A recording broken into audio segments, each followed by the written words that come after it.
Vamos a mirar ahora ya no la práctica, que la práctica ha sido abundante. A mí me ha pasado, me ha faltado darles más pasajes, porque era abundante. Cómo es que los creyentes buscaban estar juntos, buscaban pasar tiempo juntos. Ahora vamos a mirar por qué. O sea, detrás de toda esa práctica hay una razón, o hay razones. Hay toda una doctrina. Entonces vamos a tratar de mirar en estos tiempos el por qué. ¿Por qué es que necesitamos ser parte de una iglesia local? Ya no por la práctica de los creyentes, porque ellos lo hacían, que es lo correcto. Hay que tratar de vivir bajo esas prácticas y conducirnos así.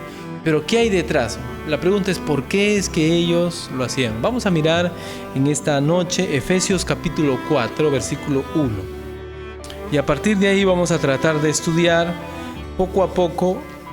Quizás hoy día vamos a introducir nada más el tema por el tiempo, pero vamos a tratar de estudiar poco a poco, desmenuzar este capítulo, y vamos a llegar a entender que necesitamos ser parte de un cuerpo local.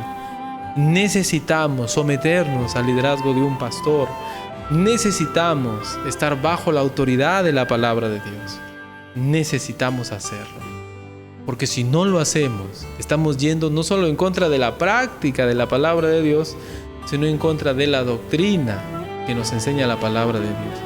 Yo pues, preso en el Señor, dice Efesios 4:1, os ruego que andéis como es digno de la vocación con que fuisteis llamados. Lo leemos otra vez. Yo pues, preso en el Señor, os ruego que andéis como es digno de la vocación con que fuisteis llamados. ¿Qué es vocación? La palabra vocación en este pasaje significa llamamiento. ¿Qué significa vocación?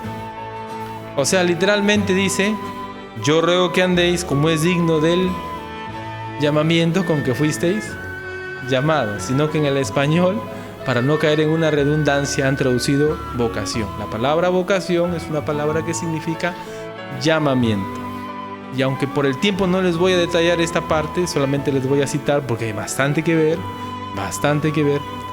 Y para no perdernos en el camino, vamos a decir así: llamamiento involucra una condición o estado, una misión en este mundo y un estilo de vida que corresponda a ambos. Otra vez, ¿sí? Llamamiento es una palabra que implica, por lo que vamos a mirar en algunos pasajes, o les voy a dar ejemplos, implica una condición o estado, primeramente. Es decir, el llamamiento que Dios ha hecho, la vocación que Dios ha dado a nosotros, implica una nueva condición o un estado. Es decir, algo que ya ocurre. Segundo, una misión en este mundo. ¿Ya? Una misión en este mundo. Y tercero, que es lo que demanda ya la Escritura, un estilo de vida que va acorde con ese estado y con esa misión. Les doy un ejemplo práctico. El llamamiento militar. ¿Han escuchado hablar de esa frase? Ya los más jovencitos ya no saben eso, ¿no? Pero el llamamiento militar era que de repente a cierta edad, el servicio militar obligatorio, te llevaban, ¿no? Y tenías que servir a tu patria algunos años. Es una vocación, dicen algunos, y sí, cambias de estado, ya no eres un civil, ahora eres un militar, ya cambió tu estado, ¿ves? Tienes una misión. ¿Cuál es la misión del militar? Proteger a tu patria, pero también tiene que vivir de acuerdo a eso. O sea, un militar tiene una forma de actuar, ¿sí o no? ¿No? Le dicen, anda, ¿y qué hace el militar? ¿Y cómo se llaman los que no quieren obedecer? Desertores, no, desobedientes, no, desertores. Y en algunos casos se hacen acreedores a sanciones graves, ¿no? A la cárcel, por ejemplo, etcétera, etcétera. En ese tiempo era golpe, ¿no? Dicen, ¿no? Gracias a Dios tuvimos una mamá que nos protegió de esas cosas. Igual, ¿no? Un juez ya no es ya no es un civil, ahora es una persona que administra justicia. ¿Cuál es su misión? Impartir justicia, etcétera. ¿Y cuál es su estilo de vida? Tiene que vivir de acuerdo a ello, pues, ¿no? Tiene que hablar de cierta manera, comportarse de cierta manera, actuar en una manera imparcial.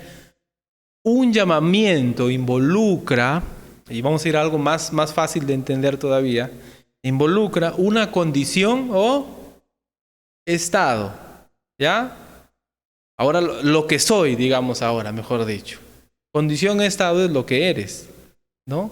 Lo que soy. Segundo, una misión, un propósito, un para qué estoy aquí. Y tercero, un estilo de vida, el modo de vivir.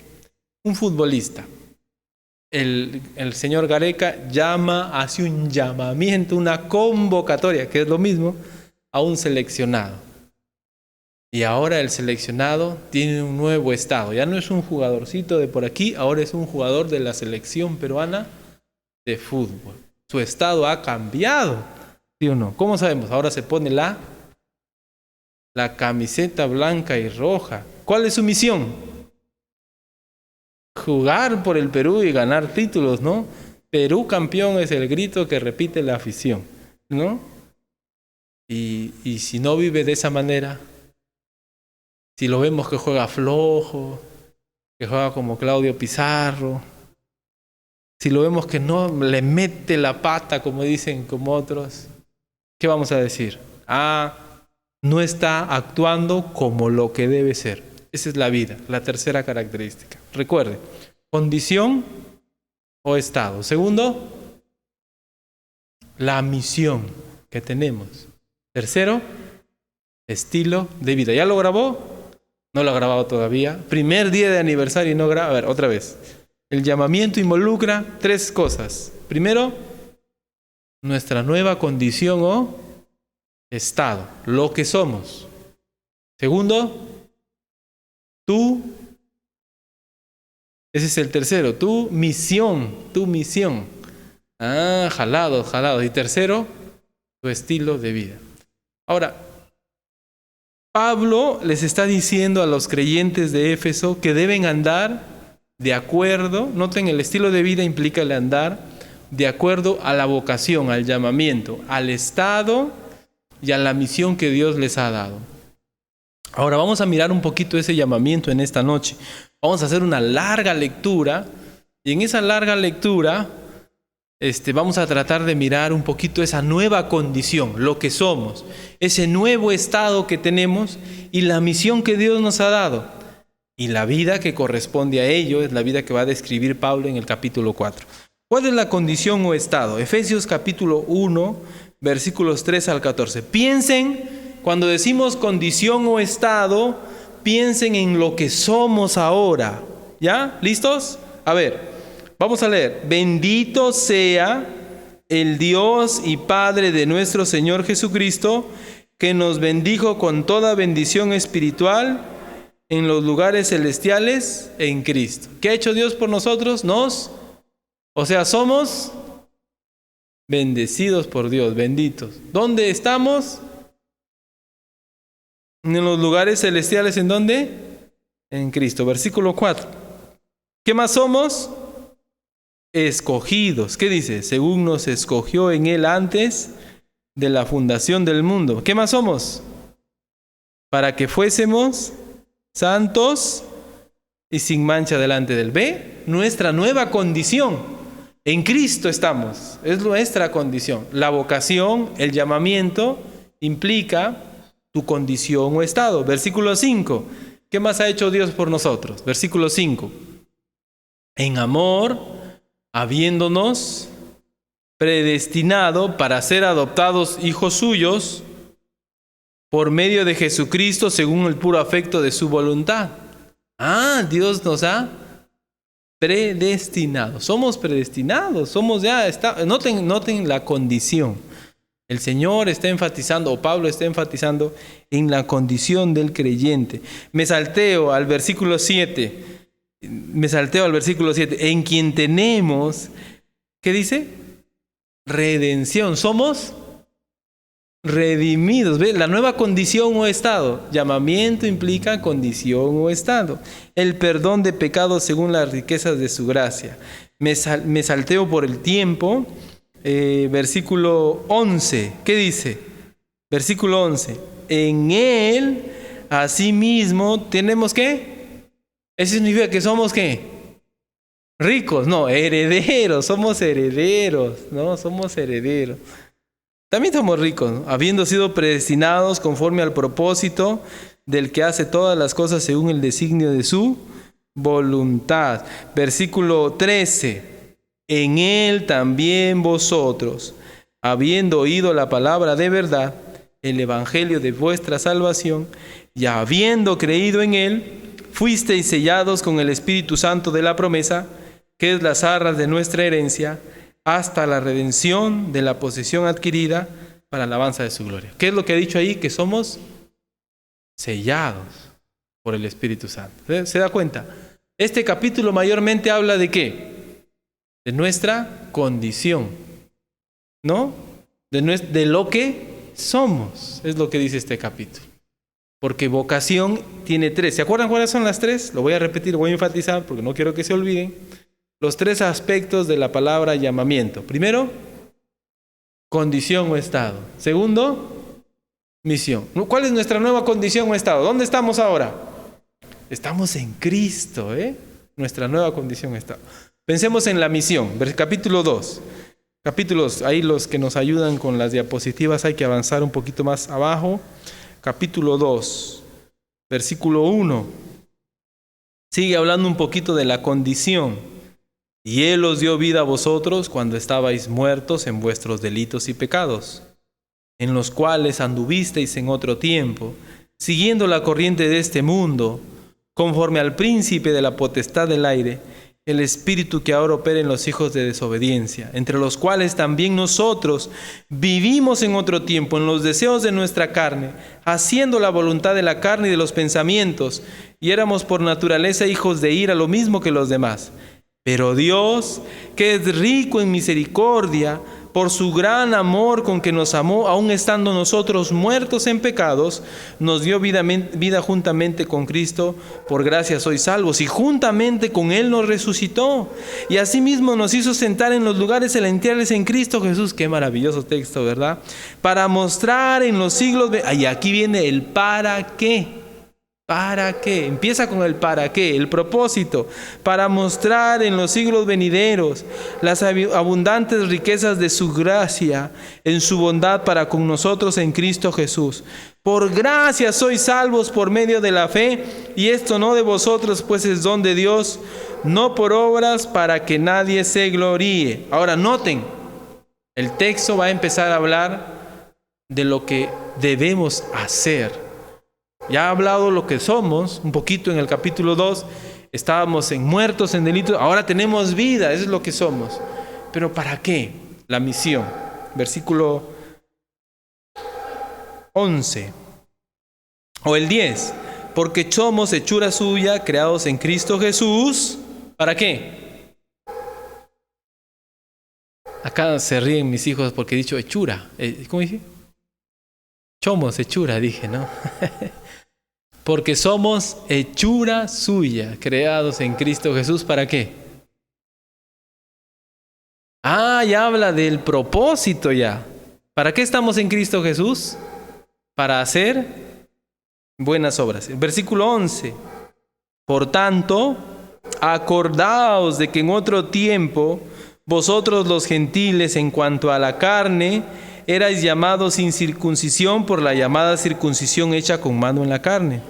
En aquel tiempo estabais sin Cristo, alejados de la ciudadanía de Israel y ajenos a los pactos de la promesa, sin esperanza y sin Dios en este mundo. Miren lo que sigue, noten versículo 13.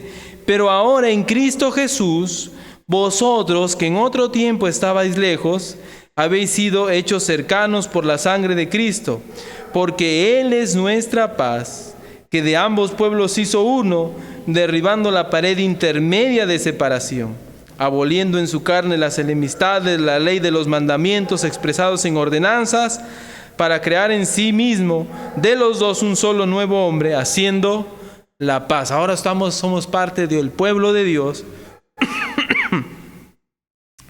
Somos parte del pueblo de Dios Y como tal, tenemos un propósito. No somos parte del pueblo de Dios por las puras, por la nada. Tenemos un propósito. Versículo 18. Porque por medio de Él, los unos y los otros tenemos entrada por un mismo espíritu al Padre. Ya no somos extranjeros, dice el 19, ni advenedizos, sino conciudadanos de los santos y miembros de la familia de Dios, edificados sobre el fundamento de los apóstoles y profetas, siendo la principal piedra del ángulo Jesucristo mismo. Está hablando de que somos un edificio. ¿Se da cuenta? Un templo, de quien todo el edificio bien coordinado va creciendo para ser un templo santo en el Señor, en quien vosotros también sois juntamente edificados para morada de Dios en el Espíritu. Entonces, habla del propósito, ¿no?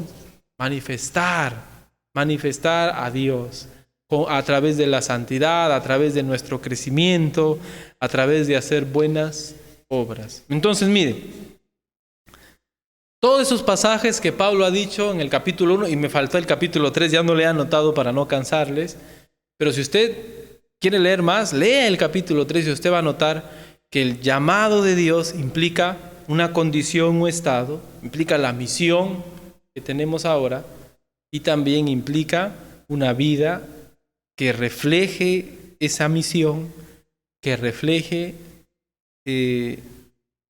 esa condición o estado, ¿no? Esa condición o estado. A veces me he encontrado en las noticias que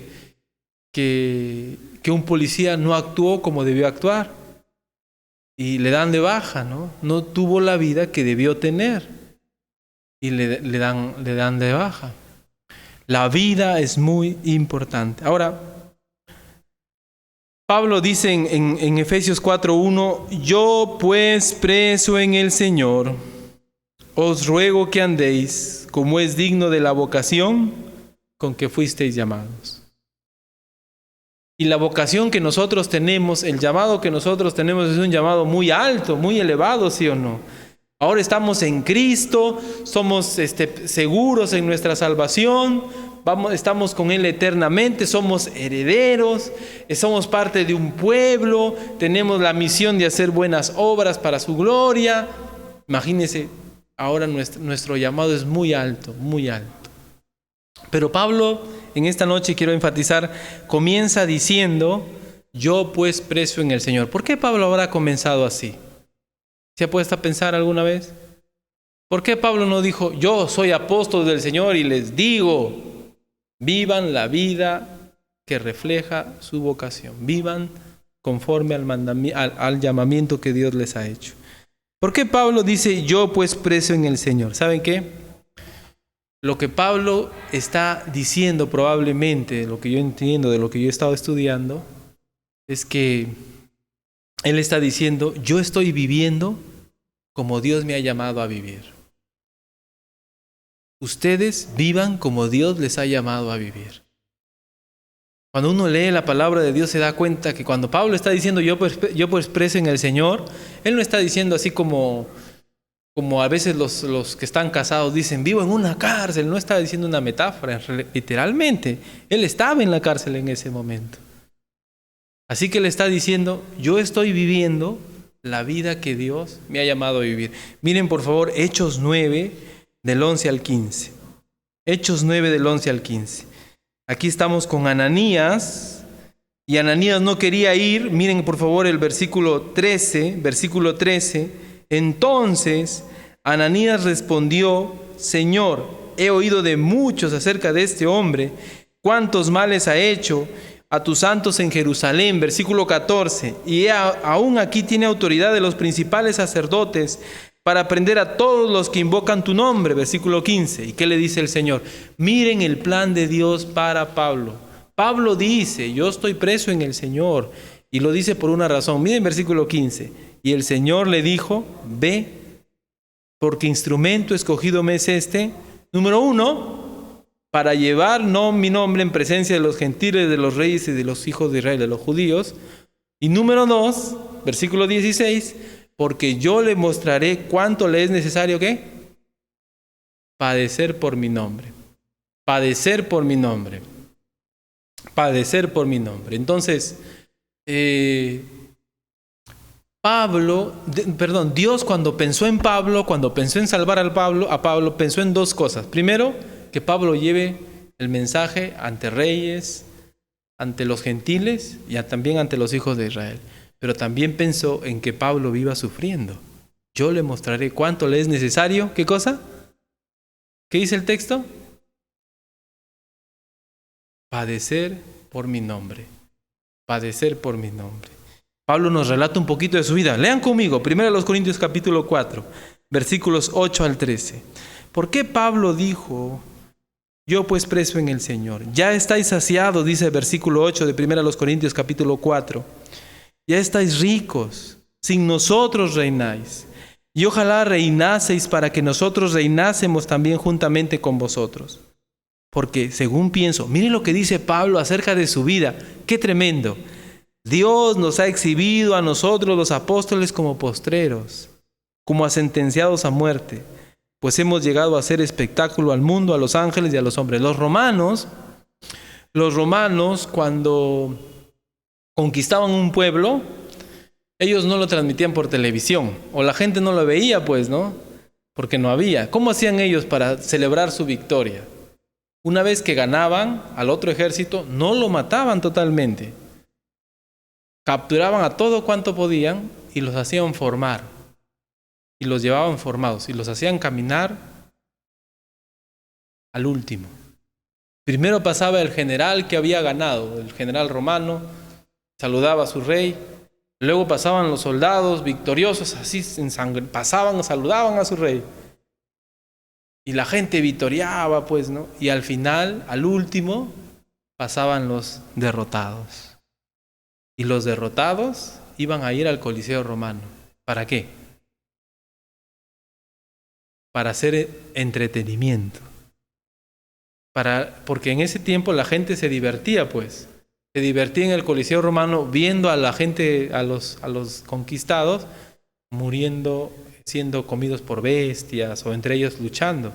Y eso es lo que dice Pablo aquí, versículo 9, porque según pienso, Dios nos ha exhibido a nosotros los apóstoles como postreros, los últimos en la fila. ¿Se da cuenta? Pablo está teniendo en mente el desfile militar que pasan los vencedores y los vencidos, como a sentenciados a muerte. Pues hemos llegado a ser, ¿qué dice? Espectáculo. ¿A dónde iban a ir? Al Coliseo romano, ¿ve? Pablo está fijándose en ese desfile. Dice, los apóstoles tenemos esa vida, dice Pablo. Y nos da ejemplos. Miren, versículo 10. Nosotros somos insensatos por amor de Cristo, mas vosotros prudentes en Cristo. Nosotros débiles, mas vosotros fuertes. Vosotros honorables, mas nosotros despreciados. Hasta esta hora padecemos hambre. Nótenlo cómo está viviendo el apóstol, el que escribió, inspirado por el Espíritu Santo, el Nuevo Testamento. Tenemos sed, estamos desnudos, somos abofeteados, no tenemos morada fija. Versículo 12, nos fatigamos trabajando con nuestras propias manos, nos maldicen, bendecimos, padecemos persecución y la soportamos. Versículo 13, nos difaman y rogamos. Hemos venido a ser hasta ahora, ¿qué dice? Como la escoria del mundo, el desecho de todos. ¿Alguna vez usted ha frotado su piel y ha salido así como escamitas? Como mugrecito, es la piel muerta que uno bota, ¿no? Muchas veces, ¿no? O has tomado tus pies y han salido así como algo, así como qué sé, no sé, como ¿no? Como un borrador, ¿no? Esa cosita, ¿no? Así. Eso es escoria, dice Pablo. El desecho de todos. Los apóstoles son como esas cositas que no valen para nada. Dios había llamado a un apóstol a sufrir. ¿Y cómo era la vida de Pablo? Según él nos relata. Full sufrimiento. Full sufrimiento. Capítulo 2, versículo 8 de 2 Timoteo. 2 Timoteo, capítulo 2, versículo 8, para ir terminando ya en esta noche, dice: por tanto, no te avergüences de dar testimonio de nuestro Señor, ni de mí. ¿Qué dice Pablo? Preso suyo. Sino participa de las aflicciones por el Evangelio según el poder de Dios, quien nos salvó y llamó con llamamiento santo, no conforme a nuestras obras, sino según el propósito suyo y la gracia que nos fue dada en Cristo Jesús antes del principio, antes de los tiempos de los siglos, pero que ahora ha sido manifestada por la aparición de nuestro Salvador Jesucristo, el cual quitó la muerte y sacó la luz, la vida, la inmortalidad por el Evangelio. El versículo 11 y 12 son tremendos. Dice, del cual, de Cristo, yo fui constituido predicador, apóstol y maestro de los gentiles. ¿Y qué dice en el 12? Vamos a leer todos juntos el 12. Por lo cual, asimismo, padezco esto, pero no me avergüenzo, porque yo sé a quién he creído y estoy seguro que es poderoso para guardar mi depósito para aquel. Pablo dice, yo he participado del sufrimiento, es la vida que Dios me ha llamado a tener. Así que si yo te estoy pidiendo a ti, querido creyente de Éfeso, porque le estaba hablando a los efesios, que tú vivas de acuerdo al llamado que Dios te ha hecho, mira mi ejemplo. Dios a mí me ha llamado, dice Pablo, ¿a qué? A sufrir. Y toda mi vida yo he sufrido. Así que yo tengo autoridad para decirte, dice Pablo, que tú vivas la vida que Dios espera que tengas. Una vida que refleja el llamado tan alto que Dios te ha dado. Mi llamado, dice Pablo, ha sido muy alto, ser apóstol. Y la vida que Dios me ha dado para vivir ese llamado es una vida llena de aflicciones, llena de sufrimientos. Y lo vivo como debo vivir. Ya no nos da el tiempo para seguir mirando este tema. Ya mañana continuaremos, pero recuerde eso. Dios quiere que tengamos una vida que refleje el llamado tan alto que Él nos ha hecho, la salvación tan grande que Él nos ha dado, la condición que ahora tenemos en Cristo. Nuestra vida tiene que reflejar ese llamado. Y eso es lo que Pablo nos va a describir. Y Él tiene, como hemos visto, toda la autoridad del mundo para pedirnos eso. No solamente como apóstol, sino también como alguien que está viviendo de la manera que Dios quiere, la manera que honra su apostolado, la vida que Dios le había dado a él. Y espero que estemos dispuestos como Pablo a vivir esa vida, que no es fácil tampoco, pero que honra lo que Dios ha hecho por nosotros. Gracias te doy, Señor, por este tiempo. Gracias por tu palabra. Tú has hecho tanto por nosotros, Señor. Y nuestra vida debe reflejar ese tanto, esa gran acción, esa gracia maravillosa que tú has hecho con nosotros. Nuestra vida no debe estar por debajo de ello. Padre, ayúdanos. No debemos compararnos con otras personas, sino debemos compararnos con lo que tú ya hiciste por nosotros. Y eso debe ser, Señor, un motivo para vivir una vida diferente, una vida que te glorifique. Padre, vemos que Pablo, tu apóstol, tu siervo, vivió a cabalidad, a plenitud, la vida que tú escogiste para él. Él incluso le exhortaba a Timoteo, participa de las aflicciones por el Evangelio. Yo no me avergüenzo, sigo adelante, sufro, dice Pablo, pero es la vida que Dios me ha dado. Gloria a Dios. Señor, ayúdanos a tener ese valor, que a medida que vamos entendiendo la vida que tú quieres para nosotros, también tengamos ese deseo de vivirla, de practicarla, de llevar, Señor, una vida que honre lo que tú has hecho por nosotros. Ayúdanos, Señor. Señor, si hay alguien que está viviendo una vida que no te agrada, ayúdale a reflexionar. Señor, tú deseas que vivamos vidas que correspondan a lo que tú has hecho por nosotros. Ayúdanos, Señor. En el nombre de Jesús, nuestro Salvador. Amén. Amén. Que Dios les bendiga. No vayan vacíos a apagar el internet. Reflexionemos en nuestras vidas, crezcamos y que Dios nos ayude, porque a todos nos falta crecer en estas áreas.